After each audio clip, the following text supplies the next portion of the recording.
And welcome everyone to another edition of TCPII's model build. This is Thom. And you're probably noticing here right in front of me is a first class mailer that I have just gotten in from Connecticut, and it's from Gil Hernandez. Yes, it is Gil. And it is the last piece to the Flying Sub Actualization kit that I received from him.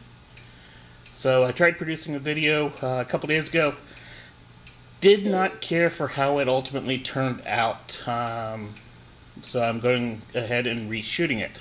So I've already opened up the package, and the package contains in it one RGB bulb. Now, for those who don't know, RGB literally stands for red, green, blue. It is a LED bulb that can go ahead and flash all three colors, and helps go ahead and do a nice little effect on things like fusion core walls for the Flying Sub. It could be used for other things as well, but that's what this will be used here. And I'm going to go ahead and finish connecting it up, and I'm going to turn it on so that way you can see what it's like. If you've never seen an RGB bulb before, it's pretty cool, actually. Going to try to go ahead and hook this up. Bear with me, people.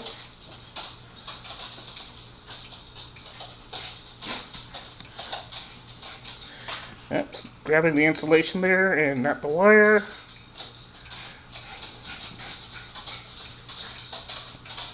There we go. Ah! Okay, I'm going to be right back in a moment, people. Alright, I've hooked it back up.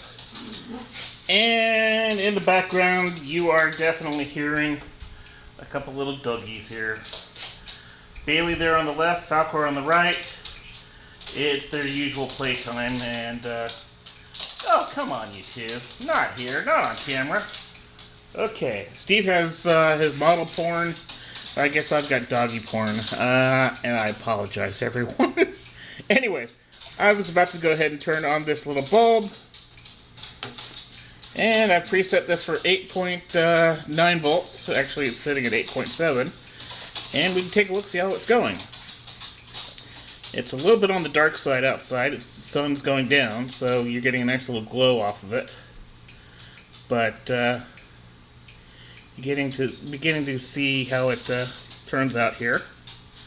There we've got it going to green. Going to red, going to blue, and I'm trying to zoom in on it a bit and try to keep it in focus, but I gotta admit, this little pocket camera that I've got, focusing is not necessarily an easy thing to do. So, but anyways, you kind of get the idea. It's a pretty neat little LED to have up your sleeve, so to speak. And you know, I've seen Steve Neal go ahead and use these on his Flying Sub, which of course is a lot larger, and he's able to go ahead, and I think he's got like 3 in his. My little Flying Sub, since it's 1/60th, I may go ahead and pick up a second one and put it in there, but I'm certainly going to go ahead and try it with the one and see what happens. And I think one will probably do pretty nicely, but you know, I'll see. Either way, I need to go ahead and pick up some extra ones of these. I mean, it's just so neat to watch these guys go ahead and change colors like they are. So anyways, I'm going to go ahead and reset this up, and I'm going to pull out the fusion wall for the Flying Sub. And that way we can kind of get a look at see what it's like to actually have it in there. So bear with me, people. I will be back in a minute or two. Alright, and we are back. The light is still lit up. And I'm going to go ahead and pan back out. Got both the engine compartment, or the fusion wall pieces here. Here is, of course, the wall piece. complete with the 11 holes that I talked about before. This half round piece is actually the backing to the fusion wall. It looks like you're able to go ahead and poke the light right through there. As a matter of fact, let me go ahead and try that. Actually, it fits in there kind of nicely.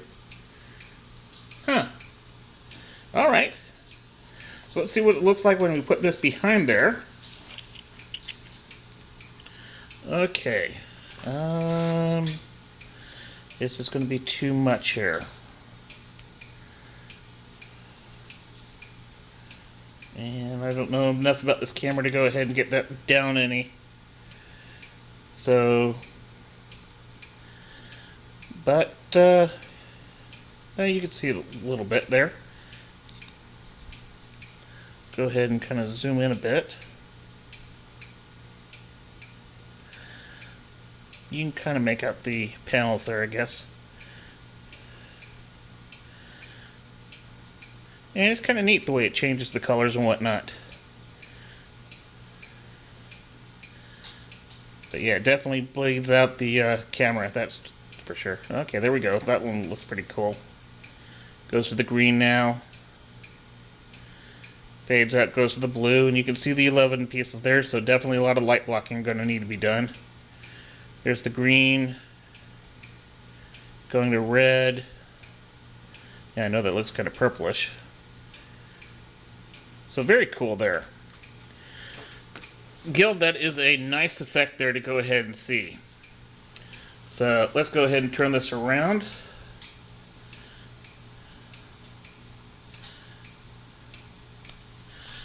Alright everyone, now you get to see me for a change. As you can see, the light is actually pretty nice there on the for the Flying Sub. I gotta admit, I do like it. So it's a fairly decent $60 little investment for that little bag to go ahead and get everything to make that Flying Sub a lot more accurate. So major kudos to Gil Hernandez of Just an Illusion. So I will be appending this to the end of the previous video, so that way people can go ahead and see the entire video. Again, this is Thom for TCPII's model build. And just in case you're ever wondering, TCP is actually just my initials. Yes, I'm the third Thom. Go out there, people. Find a model that you're interested in building. It's a great way for father, son, or a big brother or big sister to go ahead and have some fun with the younger generation.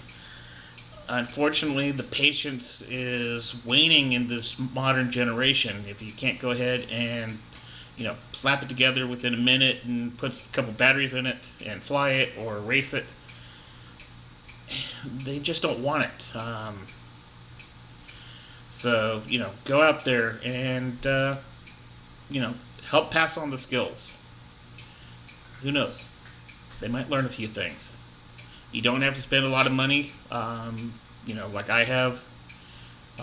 There are people that have spent a lot more stuff than what I have. Steve Neal, Steve Neal's Garage, Papa Smurf, Simon Merckx. Those gentlemen have spent a lot of money.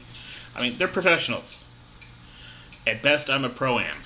I never claim to be a professional. I have built kits for other people, but I don't charge for those builds like you would for a professional. To me, this is hobby, and this is a hobby income when I do go ahead and sell, so I charge accordingly. But if you want it done right, definitely go ahead and contact Steve Neal or Simon Merckx. I'm pretty good. Okay, yeah, I'm tooting my own horn, and I don't necessarily like doing that. But, there's a difference. There's skill levels. I mean, they've been doing it longer, and, Steve Neal has been, building in the Hollywood industry. So, he's got a lot more practical skills than what I do. I've learned how to go ahead and do some things from him.